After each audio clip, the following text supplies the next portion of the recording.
Notícia urgente acaba de chegar de Brasília. Ministro Flávio Dino acaba de assinar documento e tomar uma decisão inédita, passando inclusive na frente de Alexandre de Moraes e de Lula. E por essa ninguém esperava, pessoal. Essa decisão do Flávio Dino vai mudar o rumo das coisas, julgamentos e processos ali em Brasília que diz respeito a Jair Bolsonaro, à direita. E olha só, pessoal, essa decisão pode colocar o Brasil na pior situação dos últimos anos. Você vai entender isso aqui agora e quem vai trazer para nós é o deputado Gustavo Gaia, mostrar em detalhes. Olha o que ele acabou de fazer, pessoal. Se você achava que aquilo que o Alexandre de Moraes fazia era tudo de ruim, é porque você ainda não viu essa decisão que o Flávio Dino tomou agora, colocando os brasileiros em maus lençóis. Confira aí, voltamos em seguida. O que acabou de acontecer é simplesmente surreal. É difícil de acreditar. Eu tive que checar umas 5 vezes e receber a decisão para ler a decisão com a assinatura do ministro para ter certeza de que não era mentira. De todas as porcarias, de todas as merdas, de todos os abusos e crimes cometidos por membros da nossa Suprema Corte, este aqui supera todos de longe. Faz com que qualquer ação do Alexandre de Moraes pareça uma fichinha. Como que eu vou explicar isso, gente?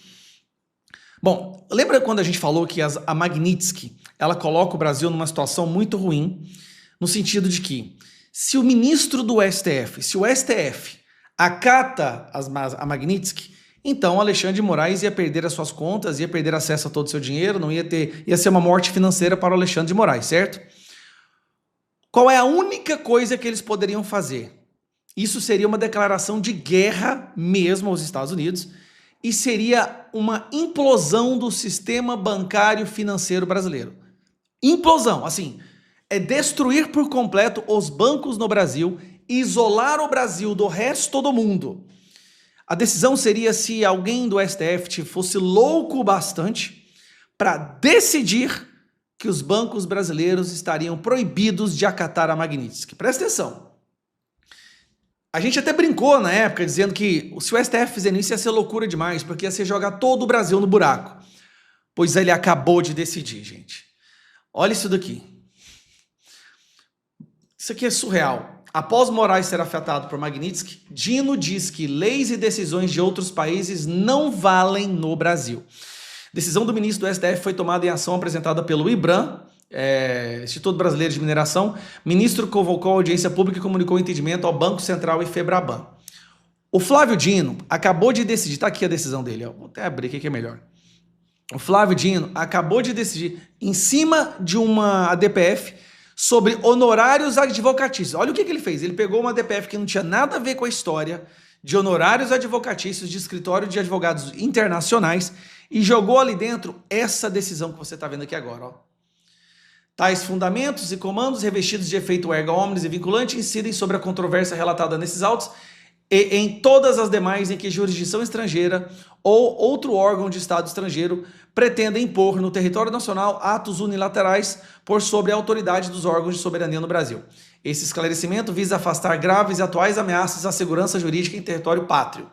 Tendo em vista os riscos de operações, transações e imposições indevidas envolvendo o sistema financeiro nacional, determino a ciência do Banco Central, da Federação Brasileira de Bancos, da Confederação Nacional das Instituições Financeiras e da Confederação Nacional das Empresas de Seguros Gerais, Previdência Privada, Vida, Saúde, Suplementar e Capitalização, transações, operações, cancelamentos de contrato, bloqueios de ativos, transferências para o exterior e ou oriundas do exterior por determinação de Estado estrangeiro em desacordo aos postulados dessa decisão dependem da expressa autorização dessa Corte. Ele acabou de decidir, tranquilamente, gente. Nossa senhora, cara, ele jogou o Brasil no buraco agora. E tem essa aqui, ó. Leis estrangeiras, atos... Aí fala assim, de tudo que envolve qualquer violação dos itens... Aí tá aqui, ó. Qualquer violação dos itens 1 e 2 constitui ofensa à soberania nacional e ordem pública e aos bons costumes. Portanto, presume-se a ineficácia de tais leis, atos e sentenças emanadas de país estrangeiro. Qualquer banco agora que, para não ser excluído do sistema financeiro internacional, manter as contas do Alexandre de Moraes, não acatar a Magnitsky, está fazendo uma ofensa à soberania nacional. Ele criou um crime onde os diretores dos bancos poderão responder, ou gerentes, se eles deletarem a conta e o cartão de crédito do Alexandre de Moraes. Ele jogou o Brasil na lama. Cara, eu não sei como explicar isso de uma maneira tranquila. Peraí. Ele tá pegando o Brasil e falando assim, ó, o Brasil agora é uma Venezuela, o Brasil agora é Cuba, é Coreia do Norte. Estamos dando um pé na bunda de todo o sistema bancário, de todas as instituições internacionais. Podem nos excluir porque nós vamos proteger o Moraes. Ele disse isso. É essa a decisão dele. Não tem outra forma de dizer isso. Tá aqui, ó. O ministro Flávio Dino do Supremo Tribunal Federal decidiu nesta segunda-feira que leis e decisões administrativas ou judiciais de outros países não produzem efeito no Brasil de forma automática. Gente, lembra quando a gente falava que esse seria o pior cenário possível? Isso é uma declaração de guerra gritante contra o mundo inteiro financeiro. Acabou instituições, fundos de investimento, bancos internacionais, todos vão pular fora do Brasil. Empresas multinacionais, cara, ele está jogando o Brasil no lixo para proteger o seu colega que foi sancionado por violação de direitos humanos. Meu Deus, não estou acreditando que isso aconteceu. Flávio Dino, o comunista que o Lula colocou, o grande amigo do Lula, o comunista que ele colocou no STF, acaba de destruir o Brasil. Não, ele conseguiu. Ele, como um bom comunista, ele jogou o Brasil no nível Coreia do Norte e Cuba. Numa canetada. Pois é, e não é somente isso, nós vamos trazer agora uma entrevista do Eduardo Tagliaferro, aquele assistente ali de Moraes que colocou a língua nos dentes ali e acabou soltando áudios, acabou soltando mensagens. Ele volta à tona e hoje ele deu uma entrevista e olha só, pessoal, ele fala sobre novas denúncias e nova relação de documentos e provas contra o ministro Alexandre de Moraes, envolvendo até mesmo o processo eleitoral, pessoal. Por essa agora, hein? Ninguém esperava. Olha só, vem mais uma bomba aí. Quem vai trazer é o pessoal da Rádio Auriverde que entrevistou ele e ele soltou em primeira mão. Veja da boca dele. Olha o que ele falou, que absurdo, pessoal. Dá um like nesse vídeo e se inscreve aqui no canal para ver outras matérias como essa. Confira. Eduardo, eu acho que, na verdade, se a gente estivesse vivendo num país onde o devido processo legal, o rule of law, o Estado democrático de direito fosse um valor e efetivamente respeitado, o que tu já trouxe era suficiente para determinar a abertura de um processo de impeachment de um ministro, que é um ministro-presidente do Tribunal Superior Eleitoral que manipula uma eleição, né? Não tem nada mais grave do que isso numa democracia. Então isso já seria suficiente e nos entristece, né? Essa covardia do Senado da República, que no final das contas, eu digo, hoje e há algum tempo, o culpado de tudo. Mas eu te pergunto o seguinte, quais são os teus temores, né? O que tu teme no dia de hoje e quais são as consequências que tu já está sofrendo por enfrentar o sistema? Bom, Walter, eu já tive todos os meus bens bloqueados, não só financeiros, como bens imóveis, como casa, veículo, tudo, inclusive com direito de trânsito. Veículo não pode nem ir e nem vir. Entendeu? Tudo bloqueado.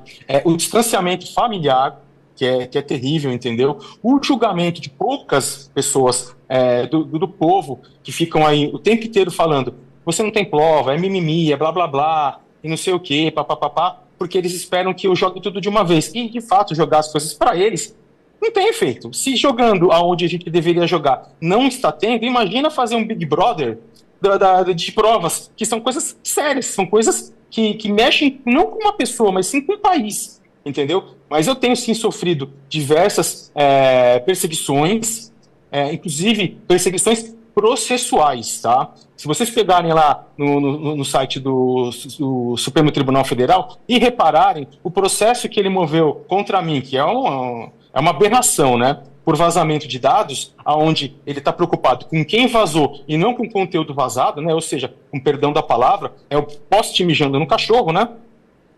Você vai reparar que toda vez que tem uma notícia, toda vez que tem uma manifestação da minha parte, o processo dispara. Ele movimenta uma semana 4, 5, 6, 8 vezes o processo por dia, entendeu? Foi assim quando teve o vazamento de agosto do ano passado, foi assim quando teve a questão lá do Oswaldo Eustáquio, e está sendo assim agora, quando teve o lance de aparecer no programa do Alan dos Santos, por conta da Magnitsky aplicada. Ele movimentou demais, ou seja, ele ameaça as pessoas que podem falar com a caneta, com o processo. E digo mais, tá?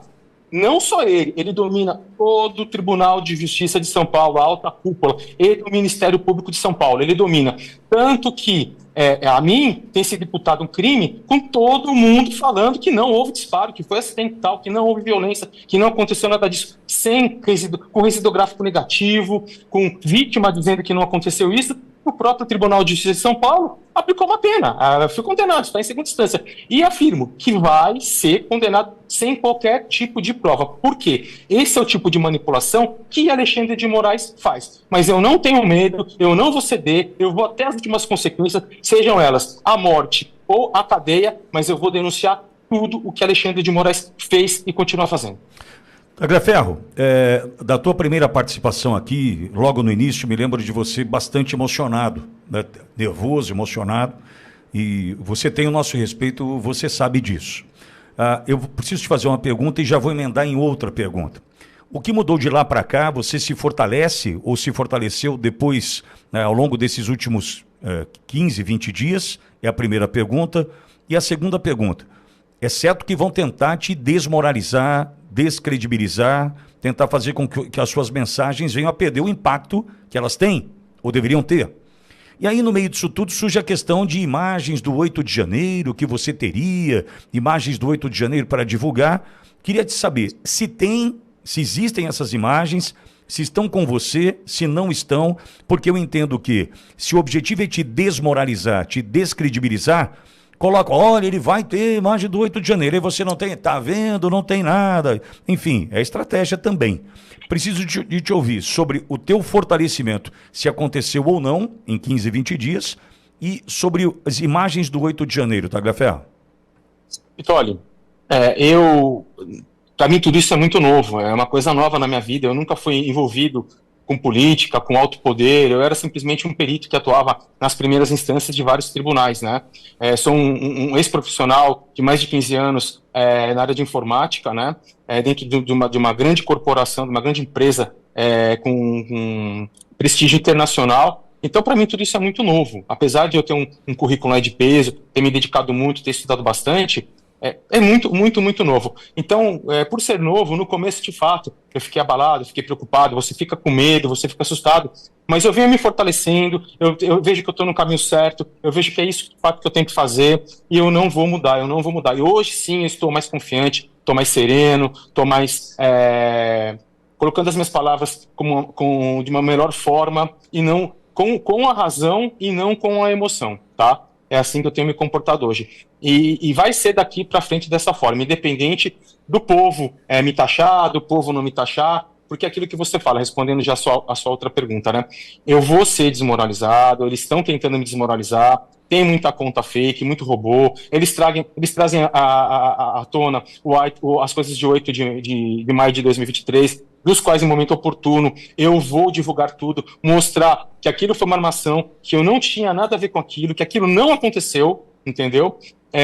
Eles vão trazer, com relação a esse fato aí, do 8 de janeiro, que é mentira, eu não tenho as imagens das câmeras, o vídeo que tem circulado dizendo que sou eu, é um vídeo de um perseguido chamado Marco Ivanucci, que é um jornalista, que ele estava no dia cobrindo as manifestações, e como outras pessoas, no caso do vendedor de bala, do pipoqueiro, de bandeira, foram presos como se fossem manifestantes. Então o Marco Ivanucci fala assim que tem imagens, que isso aquilo, porque ele estava no local. E estão colocando essas falas de Marcos Ivanucci como se fosse eu. Não sou eu. As imagens do 8 de janeiro não chegaram ao Tribunal Superior Eleitoral, não chegaram em minhas mãos. O que chegaram em minhas mãos foram algumas fotos, alguns takes de câmeras para identificação de pessoas. Mas assim, era a Ana Priscila Azevedo e um pessoal que estava com ela. Era uma coisa ou outra, entendeu?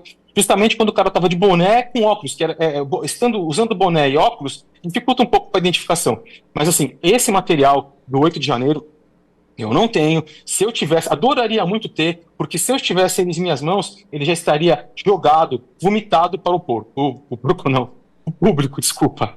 Sim, entendi. Então, é importante a gente deixar claro, porque como estão tratando desse tema, a exaustão, não, ele vai ter, não, vai divulgar, então não tem como esperar imagens do 8 de janeiro vindas dos teus arquivos, certo, Tagliaferro?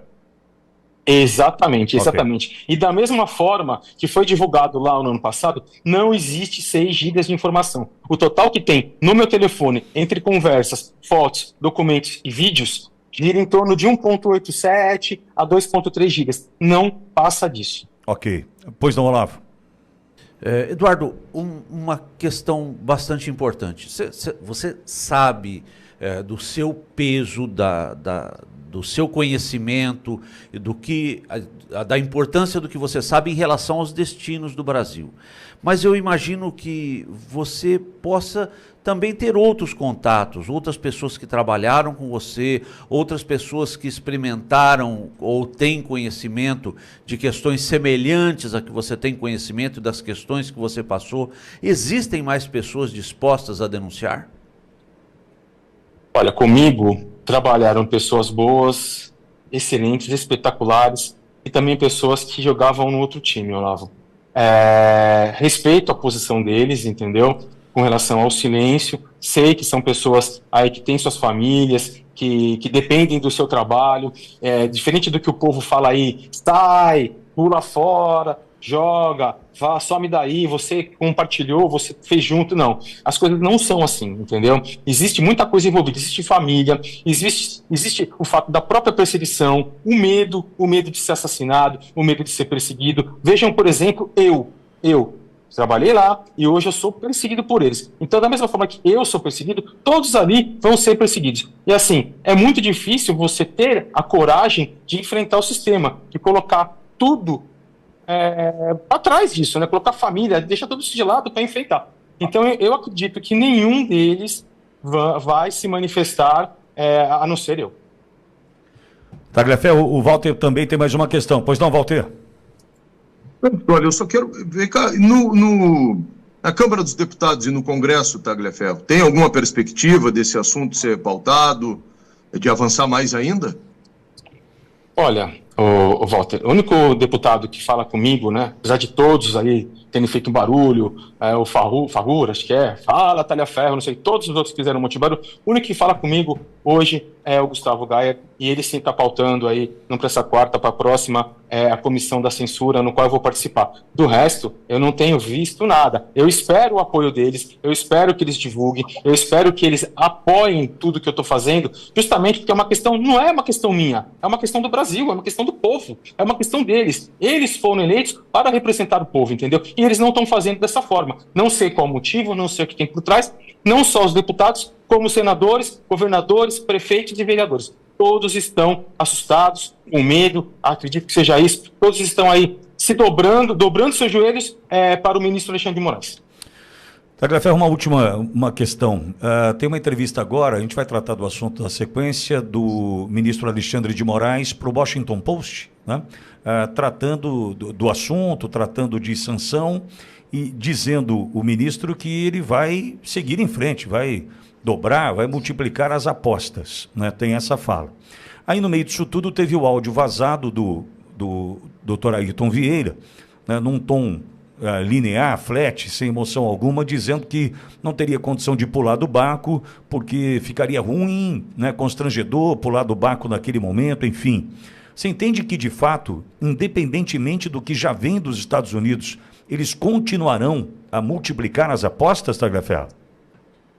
Com certeza, eu não tenho a menor dúvida disso, entendeu? Se o Senado e a Câmara não tomarem um posicionamento e forem constantes, né, diariamente brigar por isso, ele sim, ele está se sentindo confortável, ele se sente dono de tudo, como todos do Supremo Tribunal Federal, e ele vai dobrar, triplicar, quadriplicar a aposta. Ele não vai ceder, ele é narcisista, ele vai continuar punindo com mais rigor todas as pessoas. E eu vou além, tá? Ele vai condenar Jair Messias Bolsonaro. Pois é, pessoal, Flávio Dino, né? Como sempre, os ministros do Supremo, eles querem dobrar a aposta. E eles vão dobrando, eles pedem um 6, depois eles pedem um 12, um 15, um 25. Eles não têm medo de nada, mas uma hora a casa vai cair, pessoal. Se eles pensam que isso não tem fim e vai durar para sempre, se você olhar para a história, basta ter 2 neurônios e olhar para a história. Teve algum ditador, teve algum autoritário ou autocrata que perdurou por centenas e centenas de anos? Lógico que não.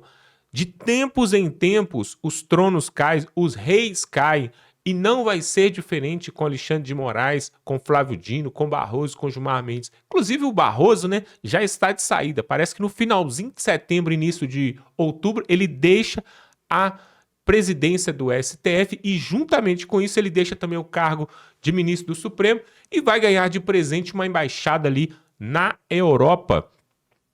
E o Flávio Dino, que estava tão sumido, tão calado, agora soltou essa bomba aí. Pessoal, juridicamente, isso que ele fez é inconstitucional até mesmo e pode causar um grande problema com os bancos aqui do Brasil. Isso pode trazer um grande colapso.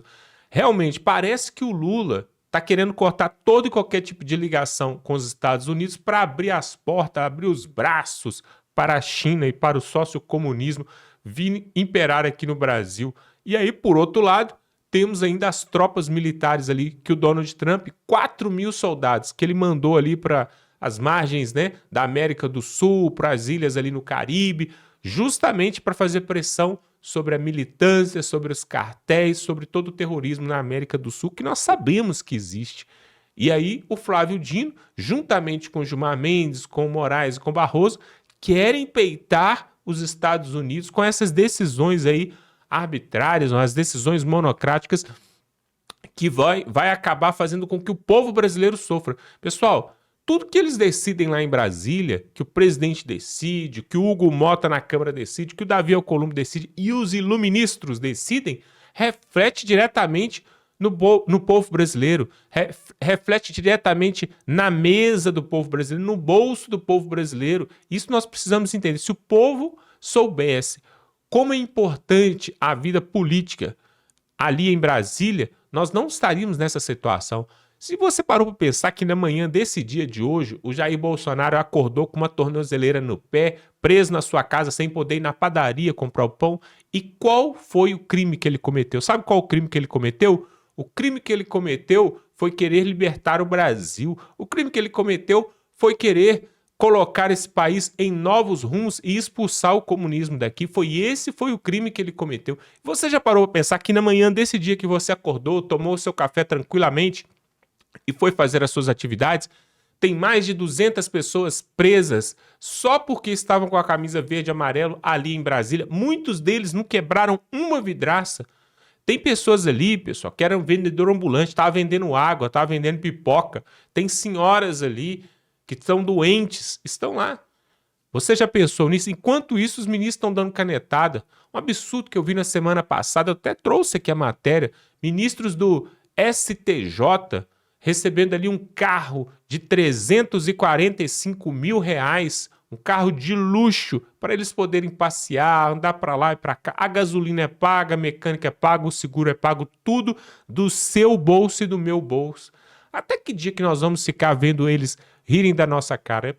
É indignante essa situação que nós vemos no Brasil e nós temos que ficar sujeitos a isso. Mas o povo tem os governantes que merecem. Lá atrás, alguém votou no Lula para ele poder colocar esse iluministro aí, né? Alguém votou na Dilma também para ter colocado os outros 7 que estão ali também, que foram colocados pelo PT, né? Que nós sabemos que a maioria dos ministros ali foram colocados por Lula e por Dilma.